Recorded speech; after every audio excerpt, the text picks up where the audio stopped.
Dual tasking is all about putting movement in the background. And it could be walking, it could be dressing, it could be balancing, it could be dribbling the basketball or whatever. So put movement in the background. Okay. The other thing to say about it is this, and this makes it somewhat easy for people to understand. All you're doing when you're dual tasking is the same thing as constraint-induced movement therapy. Okay. So rather than putting the good arm in a sling, you're putting my attentional resources in a sling. And you're saying, no, you can't use your attentional resources because they're occupied over here.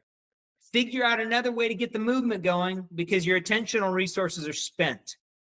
So your basal ganglia, primarily, and oversimplified, says, okay, fine. I'll take over walking. You take over watching the cones on the floor, the cards as they're being flipped. You take over the conversation. I'll take over the walking. And that's where we want the walking to live, Joe. That's where it lived before the stroke, and that's where it needs to live after the stroke.